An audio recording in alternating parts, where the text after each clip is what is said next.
Hey all, welcome to this YouTube channel Tara's Story Time. நம்ம last வீடியோல பார்த்த மாதிரி ஆபர்டீன்ல என்ன நடந்துச்சு and டாரத்தி கில்ஃபோர்ட் யாரு கொலை பண்ணாங்க அப்படின்றத இந்த வீடியோல நம்ம பார்க்க போறோம். சோ டைம் வேஸ்ட் பண்ணாம குயிக்கா வீடியோக்குள்ள போலாம் வாங்க. நம்ம எபிசோடோட ஸ்டார்டிங்ல நம்ம டாக்டர் ரோசி என்ன பண்ணிட்டு இருக்காங்கன்னா உட்கார்ந்து அப்படி டாரத்தி ஏன் கொலை செஞ்சுக்கணும் அப்படின்றத யோசிச்சுட்டு இருக்காங்க. தன்னை தானே தற்கொலை பண்ணிக்கிற அளவுக்கு டாரத்திக்கு என்னதான் நடந்தது, அதே மாதிரி அது கொலையா தற்கொலையா, இது மாதிரி ஏகப்பட்ட கன்ஃபியூஷன்ஸ்ல அதை பத்தி யோசிச்சுட்டு இருக்கும் போது அவங்களுக்கு அப்பதான் தோணுது, ஓகே நம்ம ஏன் இவ்வளவு யோசிக்கணும். அதே மாதிரி அவங்க ஹஸ்பண்டும் நிறைய வாட்டி சொல்லியிருக்காங்க, நீ இந்த மாதிரி ஜாஸ்தியா யோசிக்கிறத முதல்ல நிறுத்து, அது கொலையா இருந்தாலும் தற்கொலையா இருந்தாலும் கடைசியில் அது ரிவீல் ஆக போகுது, நீ ஏன் இவ்வளவு கஷ்டப்படுத்திக்கிற அப்படின்னு நிறைய வாட்டி சொல்லியிருக்காரு. அதே மாதிரிதான் அவங்களும் யோசிக்கிறாங்க, இது கொலையா தற்கொலையா அப்படின்னு இறந்தவங்க தான் வந்து சொல்லணும் அப்படின்ற மாதிரி யோசிச்சுட்டு தன்னோட வயித்துல இருக்க குழந்தைய பத்தி ஃபீல் பண்ணிட்டு ஜாலியா என்ஜாய் பண்ணிட்டு இருக்காங்க அவங்களோட பிரெக்னன்சியை. இது வந்து அவங்க முதல் பிரெக்னன்சி மாதிரி இல்ல, ஆமாங்க, அவங்களுக்கு ஆல்ரெடி 4 வயசுல ஆபி அப்படிங்கிற ஒரு குழந்தை இருக்கா, பொன் குழந்தை. ஃபாரின் கண்ட்ரீஸ்ல எல்லாம் ஜெண்டர் ரிவீல் வந்து சாதாரணம் இல்லையா, அதே மாதிரி நம்ம பாத்தாலஜிஸ்ட் ரோசி வந்து இந்த வாட்டி ஜெண்டர் ரிவீல் அவங்க ஹஸ்பண்டும் சரி இவங்களும் சரி ஜெண்டர் ரிவீல்ல பெருசா இன்ட்ரெஸ்ட் காட்டாம அந்த கியூரியாசிட்டியோடவே அவங்க பிரெக்னன்சியை என்ஜாய் பண்ணிட்டு இருக்காங்க. சோ பொறுக்க போற குழந்தை ஆனா பெண்ணா அப்படின்றது இவங்களுக்கு தெரியாது, ஆனா ஆனா இருந்தால் இவங்களுக்கு ரொம்ப சந்தோஷம். அதே மாதிரி அவங்களோட பொண்ணுக்கும் ஆண் குழந்தையா இருக்கணும், அவங்களோட தம்பி பிறக்கணும் அப்படின்னு ரொம்ப ஆசையா ஆர்வமா எதிர்பார்த்து காத்துட்டு இருக்காங்க. அப்படியே அடுத்த சீன்ல பார்த்தோம் அப்படின்னா நம்ம கிறிஸ்டியோ ஜிஐ மெக்காலியும் அந்த மர்டரை இன்வெஸ்டிகேட் பண்றதுக்காக பீட்டரை வந்து இன்வெஸ்டிகேஷன் ரூம்ல வச்சிருக்காங்க. சோ அங்க போயிட்டு பீட்டரை இன்வெஸ்டிகேட் பண்றதுக்காக வெயிட் பண்ணிட்டு இருக்கும் போது நம்மளோட மெக்காலி சொல்றாரு, ஆல்ரெடி பீட்டர் மேல ஒரு கேஸ் இருக்கு, அதாவது அது என்ன கேஸ் அப்படின்னா அவர் ஆல்ரெடி இந்த மாதிரி ஒரு டொமஸ்டிக் வயலன்ஸ்ல ஈடுபட்டிருக்காரு, அதாவது ஒரு பெண்ணை ஆல்ரெடி அவர் அடிச்சிருக்காரு அப்படின்னு சொல்றாங்க. சோ அப்படி வச்சு பார்க்கும்போது அவரோட மனைவிய கொலை பண்ற அளவுக்கு இவருக்கு தைரியம் இருந்துக்குமா அப்படின்னு யோசிச்சுட்டு இருக்காரு. இந்த மாதிரி எத்தனையோ பெண்களோட கொலை வழக்குகள்ல தன்னோட கணவர்களே மனைவியை கொண்டுட்டு அப்ரூவரா மாறி இருக்காங்க இல்லையா. சோ அதே மாதிரி இதுவுமே இருக்க கூடாதா, பீட்டரே டாரத்தியை கொலை பண்ணிருக்கலாமே அப்படின்னு சொல்லி ஒரு தியரியை ஃபார்ம் பண்றாரு. ஆனா நம்ம கிறிஸ்டி சொல்றாங்க, மேபி அவர் கொலை பண்ணிருக்க வாய்ப்பு இருக்கு, ஆனா அந்த கத்தி வந்து அவங்களோட உடம்புல ஃபோர்ஸ் பண்ணி இறக்குன மாதிரி தெரியல, சோ அது தற்கொலையா இருக்கிறதுக்கும் வாய்ப்பு இருக்கு அப்படின்னு சொல்றாங்க. இது கொலையா தற்கொலையான்னு இன்னும் கொஞ்ச நேரத்துல தெரிஞ்சிடும், வா உள்ள போலாம் அப்படின்னு இன்வெஸ்டிகேஷன் ரூம்ல கூட்டிட்டு போறாரு. கிறிஸ்டிக்கு ஒரு பக்கம் நர்வஸா இருக்கு, ஏன்னா இதுக்கு முன்னாடி இந்த மாதிரி கொலையாளியோட இன்வெஸ்டிகேஷன் ரூம்ல அவங்க பெரும்பாலும் போனதில்லை. அதை விட பீட்டர் மேல அவங்களுக்கு ஒரு சின்ன கரிசனமும் இருக்கு. ஒருவேளை பீட்டர் கொலை செய்யாம இருந்திருந்தா பாவம் தன்னோட மனைவி இறந்து துக்கத்துல இருக்க மனுஷனை கூட்டிட்டு வந்து இந்த மாதிரி எல்லாம் இன்வெஸ்டிகேட் பண்றாங்களோ அப்படின்னு சொல்லி ஒரு சின்ன கரிசனமும் அவங்களுக்கு இருக்கு. மெக்காலியும் கிறிஸ்டியும் இன்வெஸ்டிகேஷன் ரூம்குள்ள போன உடனே பீட்டர் இன்வெஸ்டிகேட் பண்றதுக்கு போய் உட்கார்றாங்க. பீட்டர் கேக்குறாரு, இன்னும் எவ்வளவு நேரம் நான் இங்க இருக்கணும், எனக்கு டைம் ஆகுது அப்படின்னு சொல்லி. சோ மெக்காலி சொல்றாரு, ஒன்னும் இல்ல சார், ரொம்ப பெருசாலாம் ஆகாது, ஒரு சின்ன ரிட்டன் ஸ்டேட்மெண்ட் மட்டும் வாங்கிட்டோன்னே நீங்க கிளம்பலாம் அப்படின்னு சொல்றாரு. இன்வெஸ்டிகேஷனை ஸ்டார்ட் பண்ண உடனே மெக்காலி பீட்டர் கிட்ட கேக்குறாரு, சமீப காலமா உங்க வைஃபோட மனநிலை எப்படி இருந்ததுன்னு நீங்க எங்க கிட்ட சொல்ல முடியுமா அப்படின்னு கேட்கவும் பீட்டர் சொல்றாரு, அவ எதுக்கு எடுத்தாலும் வரி பண்ணிட்டே இருப்பா, தன்னோட ஹெல்த்தை பத்தி வரி பண்ணிட்டே இருப்பா, உடம்புக்கு எதுவுமே இல்லைனாலும் ஏதோ இருக்குன்னு நினைச்சு அவளுக்கு அவளே எதையாவது யோசிச்சுட்டு இருப்பா, நீங்க இதை பத்தி யாருக்கிட்ட வேணாலும் கேளுங்க, தனக்கு ஏதோ ஒண்ணு இருக்குன்னு சொல்லி தனக்கு தானே இமேஜின் பண்ணிட்டு இருக்கிறது தான் அவளோட வேலை அப்படின்னு சொல்றாரு. சோ இதுக்கு மெக்காலி கேக்குறாரு, ஒருவேளை அவங்களுக்கு ஏதாவது மென்டல் ஹெல்த் இஷ்யூஸ் இருக்கா அப்படின்னு கேட்கவும் பீட்டர் அப்படின்னு சொல்ல முடியாது, ஆனா ஹைப்போக்ராண்டியாக் அப்படின்னு சொல்றாரு. ஹைப்போக்ராண்டியாக்னா ஒண்ணுமே இல்ல, தன்னோட ஹெல்த்துக்கு ஏதாவது இருக்குமோ அப்படின்னு சொல்லி ரொம்ப அப்நார்மலா தனக்கு தானே திங்க் பண்ணிக்கிறது தான் ஹைப்போக்ராண்டியாக் அப்படின்னு சொல்றாங்க. இது சம்பந்தமா அவங்க ஏதாவது டாக்டரை பாக்குறாங்களா, டாக்டர் பிரிஸ்கிரைப் பண்ண மெடிசன்ஸ் ட்ரக்ஸ் ஏதாவது அவங்க எடுத்துக்கிறாங்களா அப்படின்னு ஜிஐ மெக்காலி பீட்டரை பார்த்து கேக்குறாரு. பீட்டரும் சொல்றாரு, ஆமா அவ டாக்டர் சந்திச்சுட்டு தான் இருக்கா, and pain killers, sleeping bills இதெல்லாம் இல்லாம அவளால தூங்கவே முடியாது, அவ சமீப காலமா நைட்ல சரியா தூங்குறது கூட இல்ல, அதனாலதான் அவ சீக்கிரமா பெட்டுக்கு போய் அன்னைக்கு தூங்கினப்ப கூட நான் பெருசா அவ மேல சந்தேகப்படல அப்படின்னு சொல்றாரு. ரீசெண்ட் டேஸ்ல அவங்க பிஹேவியர் ஏதாவது சேஞ்சஸ் இருக்கா, அண்ட் உங்க வைஃபோட உங்களுக்கு வாழவே ரொம்ப கஷ்டமா இருந்துச்சா அப்படின்னு பீட்டர் கிட்ட நம்மளோட மெக்காலி கேக்குறாரு. கிறிஸ்டி யோசிக்கிறாங்க, இவரு நம்ம பீட்டர் கிட்ட இருந்து என்னதான் எக்ஸ்பெக்ட் பண்றாரு, எதுக்கு இந்த மாதிரி கேள்வி எல்லாம் கேட்டுட்டு இருக்காரு அப்படின்னு யோசிக்கிறாங்க.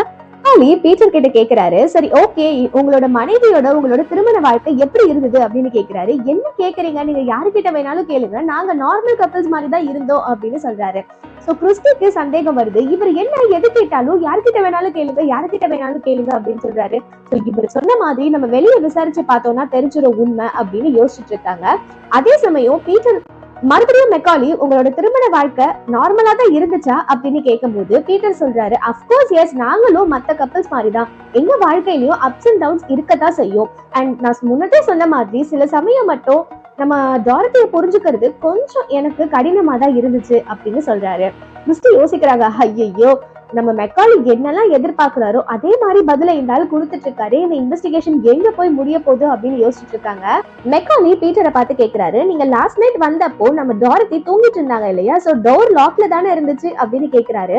ஆமா, ஃப்ரண்ட் டோர் எப்பவுமே லாக்ல தான் இருக்கும். அண்ட் டாரத்தி ஷீ இஸ் டூ பாரனாய்ட் அப்படின்னு சொல்றாரு.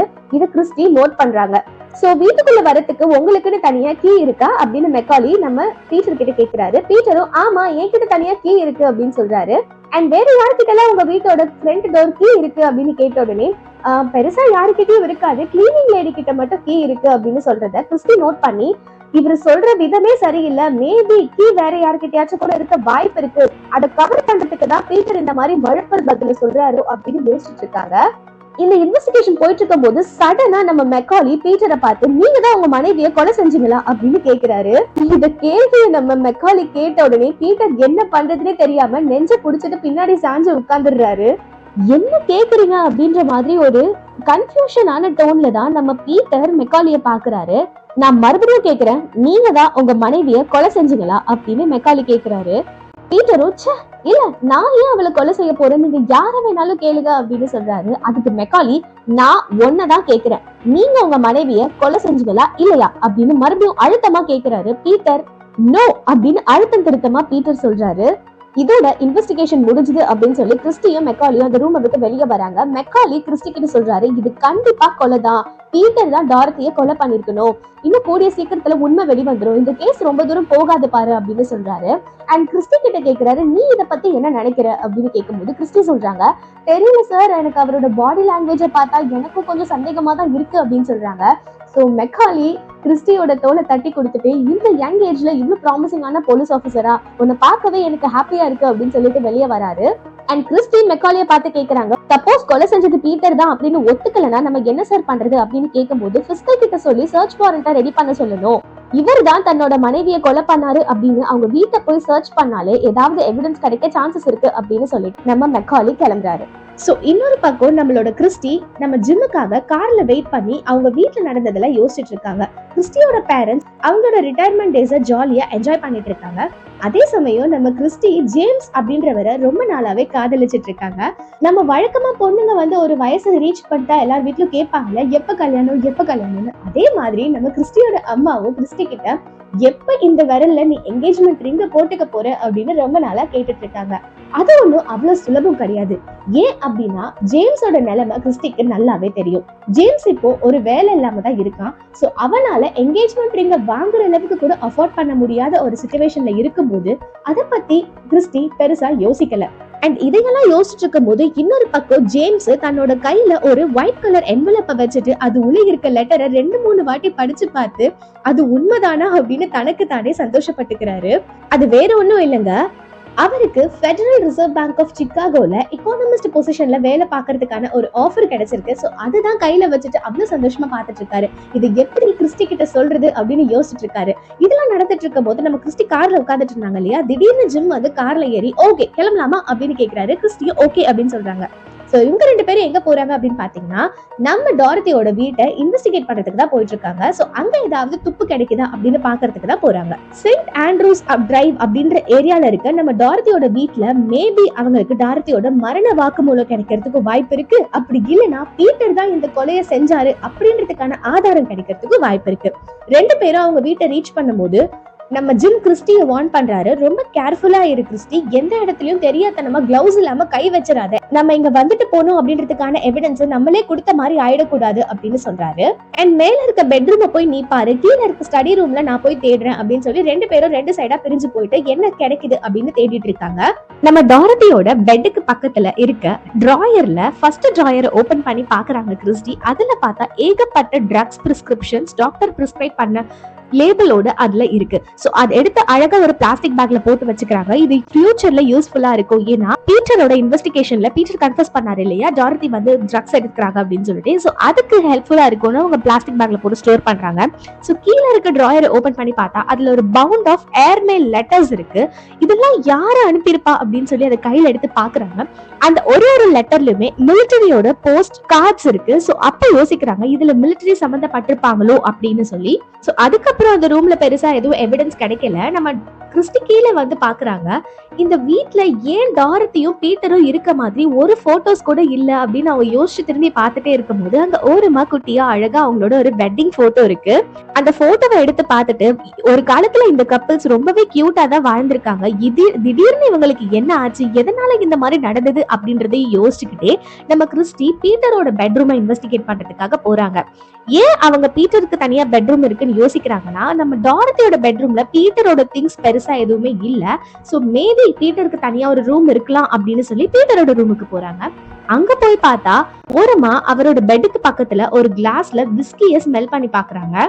சோ பீட்டர் ஒருவேளை குடிச்சிட்டு டாரத்திய கொலை பண்றதுக்கு வாய்ப்பு இருக்கோ இப்படியும் யோசிச்சு பார்த்துட்டு இருக்காங்க. பீட்டர் பெட்ரூம்ல பெருசா எந்த எவிடன்ஸும் கிடைக்காதனால அந்த பிளாஸ்டிக் பேக் அவங்க கையில எடுத்துட்டு கீழே வந்துடுறாங்க. அதுக்கப்புறம் நம்ம கேரியும் வெளியே வராரு ஸ்டடி ரூம்ல இருந்து. ஏதாவது எவிடன்ஸ் கிடைச்சதா அப்படின்னு கேட்டா பெருசா எதுவும் இல்ல அப்படின்னு கிறிஸ்டி சொல்றாங்க. அண்ட் உங்களுக்கு ஏதாவது எவிடன்ஸ் கிடைச்சதா அப்படின்னு கிறிஸ்டி ஜிம்ம கேட்கும் போது எஸ் அப்படின்னு சிரிச்சுக்கிட்டே ஒரு ஹாப்பியா ஒரு பிளாஸ்டிக் பேக் எடுத்து காட்டுறாரு.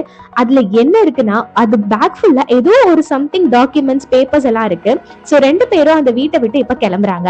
வீட்டை விட்டு கிளம்புனதுக்கு அப்புறமா நம்ம மெக்காலியோட ஆபீஸை ரீச் பண்ணதுக்கு அப்புறம் ஜிம் வேகமா வண்டியை விட்டு இறங்கி மெக்காலியை மீட் பண்றதுக்காக ஓடிட்டு இருக்காரு. சோ கிறிஸ்டி யோசிக்கிறாங்க இவருக்கு கிடைச்ச எவிடன்ஸ் பயங்கரமா இருக்கும் போலயே இவ்வளவு ஆர்வமா ஓடுறாரு அப்படின்னு போய் பாக்குறாங்க. டாரத்தியோட வீட்ல கிடைச்ச எவிடன்ஸ மெக்காலி கிட்ட நம்மளோட ஜிம் காட்டுறாரு. அந்த பிளாஸ்டிக் பேக்ல வேற ஒண்ணுமே இல்ல, ஃபுல்லா இன்சூரன்ஸ் பேப்பர், அதாவது டாரத்தியோட லைஃப் இன்சூரன்ஸ் பேப்பர்ஸ் தான் இருக்கு. எல்லாமே எக்கச்சக்கமான மில்லியன் பவுண்ட்ஸோட காஸ்ட்லியா இருக்கு. அதுவும் அது லாஸ்ட் வீக் தான் டாரத்தி கையால சைன் பண்ணவும் பட்டிருக்கு. அண்ட் அதுல இருக்க ஒரு சில டாக்குமெண்ட்ஸ்ல கில்ஃபோர்ட் நடத்திட்டு இருக்க பிசினஸும் டாரத்தியோட பேர்ல தான் நடந்துட்டு இருக்கு. அதாவது டாரத்தியோட பேரண்ட்ஸ் கிட்ட இருந்து தான் இந்த பிசினஸ் கில்ஃபோர்டோட கைக்கு வந்திருக்கு, பீட்டரோட கைக்கு வந்திருக்கு அப்படின்னு நம்ம ஜிம்மும் கண்டுபிடிச்சிருக்கோம். இதை பார்த்து மெக்காலி இந்த இன்சூரன்ஸ் லெட்டர்ல இருக்க சைன் எல்லாமே நிஜமாவே நம்ம டாரத்தி போட்டதுதானா அப்படின்ற ஒரு கன்ஃபியூஷன்ல கேக்குறாரு.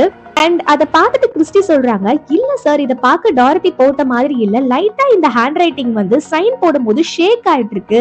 சோ இதை வந்து நம்ம ஹேண்ட் ரைட்டிங் எக்ஸ்பர்ட் கிட்ட கொடுத்தா அவங்க கண்டுபிடிச்சு சொல்லிடுவாங்க இது ஃபோர்ஜரியா இல்ல நிஜமாவே டாரத்தி தான் சைன் பண்ணிருக்காங்களா அப்படின்னு கிறிஸ்டி சொல்றாங்க.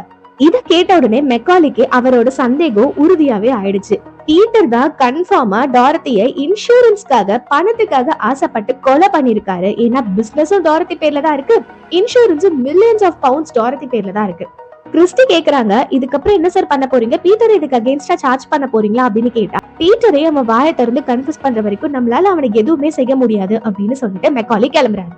கிறிஸ்டியும் அவங்களுக்கு கிடைச்ச எவிடன்ஸ மெக்காலி கிட்ட கொடுக்காம தனக்கு தானே வச்சுக்கிறாங்க. மேபி ஜிம்முக்கு கிடைச்ச எவிடன்ஸ் இவ்ளோ பெருசா இருக்கும் போது கிறிஸ்டியோட எவிடன்ஸ் ஒண்ணுமே இல்ல, ஏன்னா அதுல வெறும் ஏர்மெயில்ஸும் ட்ரக்ஸும் தான் இருக்கு, இதை கொடுத்து என்ன பண்ண போறோம் அப்படின்னு அவங்களே வச்சுக்கிறாங்க. சோ கிறிஸ்டிக்கு கிடைச்ச எவிடன்ஸ் ஜிம்முக்கு கிடைச்ச எவிடன்ஸ் எல்லாம் வச்சு பார்க்கும்போது பீட்டர் வந்து கொலை பண்ணிருக்கிறதுக்கான சான்சஸ் நிறையவே இருக்கு அப்படின்னு நம்மளுக்கு தெரிய வருது. சோ இதுக்கப்புறம் என்ன நடந்தது அப்படின்றது அடுத்தடுத்த எபிசோட்ஸ்ல பார்க்கலாம். சோ இது வரைக்கும் பார்த்ததுல நீங்க என்ன நினைக்கிறீங்க, இது கொலையா தற்கொலையா, பீட்டர் தான் டாரத்தியை கொலை பண்ணிருப்பாரா இல்ல டாரத்தி தற்கொலை பண்ணிட்டாங்களா அப்படின்றத பத்தி நீங்க என்ன நினைக்கிறீங்கன்னு கமெண்ட்ஸ்ல சொல்லுங்க, நானும் தெரிஞ்சுக்கிறேன். அண்ட் இந்த வீடியோ பிடிச்சிருந்தா லைக் பண்ணி உங்க ஃப்ரெண்ட்ஸ் அண்ட் ஃபேமிலியோட ஷேர் பண்ணுங்க. அடுத்த வீடியோல உங்களை வந்து சந்திக்கிறேன். அதுவரை உங்களிடமிருந்து விடைபெறுவது உங்கள் தாரா. நன்றி.